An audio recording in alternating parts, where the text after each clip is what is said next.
Welcome back. Now to China. At least 17 U.S. military bases near Chinese-owned farmland, reportedly seeing a surge in drone activity and sightings in recent weeks. The sightings happening near bases in Hawaii and installations in Utah, California, Maine, and Florida. House Foreign Affairs Committee Chairman Michael McCaul has been warning about the drones in focus these last couple of weeks. He says they're from China. My judgment, based on my experience, is that those that are over our military sites are adversarial and most likely are coming from the People's Republic of China. Communist China is very good at this stuff. And we know they bought land around military bases. This would be very consistent with their policy over the last couple of years. Alabama Senator Tommy Tuberville was with me this week. He weighed in on this yesterday. Watch this. Are we buying drones still from DJI, a Chinese drone maker? Oh, we're buying drones from China. There's no doubt about that. I talked to a drone maker the other day, and basically I said, why are we buying drones from China? They have better technology, Maria, than what we have that handles a lot of the technology parts, like that works with different type of materials, different type of plastics. They make them cheaper, but they make them better. Our technology is way, way behind, and I guess that's the reason we're buying them from them. But again, that's something else that needs to be discussed with armed services, both the House and the Senate. Joining me now is the Gatestone Institute Senior Fellow. He is author of Plan Red, China's Project to Destroy America. Gordon Chang back with us. Gordon, I find this stunning that we are still buying drones from China, and here we are trying to guess what the drones in the sky are that we're all talking about for the last couple of weeks. My guess is, and I've been saying this, that it is Communist China. Your reaction? It certainly is Communist China for many of these drones, maybe even a majority of them.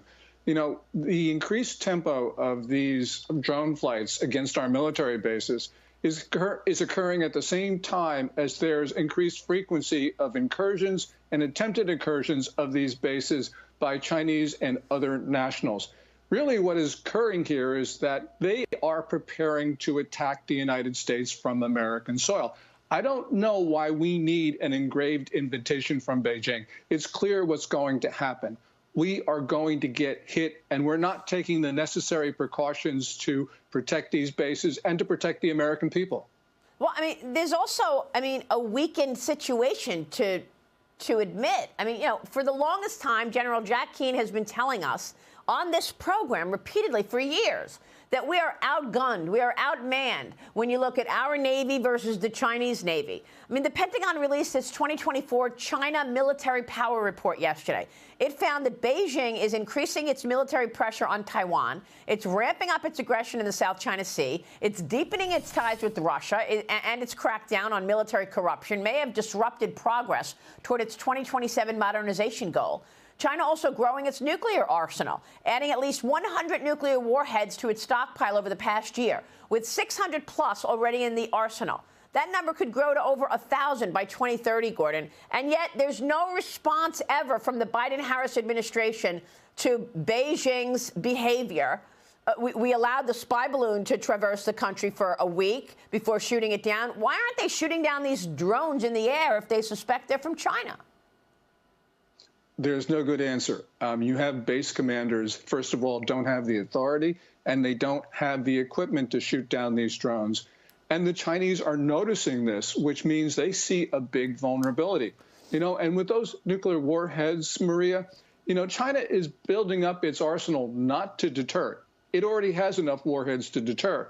It's building up its arsenal so that it can coerce us and others into not doing things like defending Taiwan.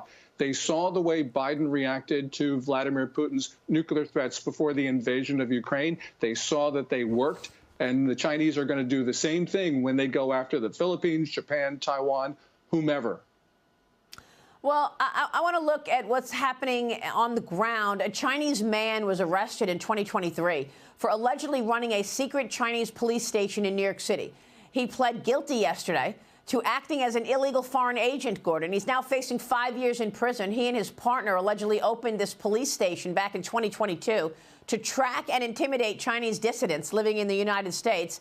Both were caught deleting communications with an official from the Chinese Ministry of Public Security after learning that they were, in fact, under investigation. Gordon, you've been talking about this for so many years, these police stations. You first broke the news on this program years ago that Beijing had set up these police stations in America. Again, no response from Biden for years on police station. Why would we need Beijing police stations in New York City?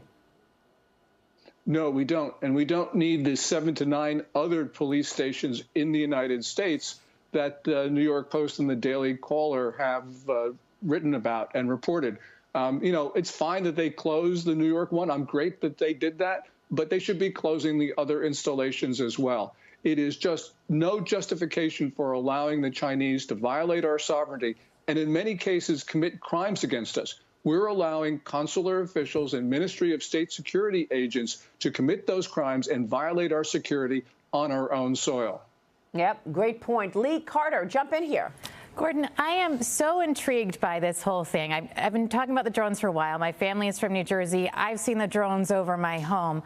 So many people are saying it's just not possible that these drones could be from a foreign entity, that we would know. And if they were, we would be doing something about it. How is it possible that this is happening? And what do you think is going to be different come January 20th? Yeah, well, some of these drones may not be Chinese. And if they're not, they're federal government drones because they're too big. They are not the drones of hobbyists. So that leads the question is, what is the federal government doing in the skies over New Jersey with such a large operation? And, there are any number of alternative explanations. But until we hear the truth from the Biden administration, we have to speculate. Yeah. As President Trump said on Monday, the federal government knows what's happening in the skies over New Jersey, but it's not telling us. And if it's not telling us, the story cannot be good. The story can be ominous, it can be whatever, but it's not good. Well, look, also ominous is this report that China is rapidly expanding its nuclear forces, according to the Pentagon, Gordon. I didn't hear you comment about that. U.S. Defense Department reports Beijing has increased its operational nuclear warhead arsenal by 20% in a year, Gordon. Yes, and they're going very, very fast at this. And as we know, this is not for deterrence, this is for coercion. So they intend to engage in acts of aggression, but beforehand threaten everyone with the nuclear weapons if they don't do what the Chinese want. So it's very clear what's happening. The Chinese have already made these threats, especially since 2021. And in 2013, they made the most ominous threat against the U.S. to target 13 American cities. Yeah. Feels like a big bully in the global neighborhood, that's for sure. Gordon, great to get your insights as always. Thank you, sir.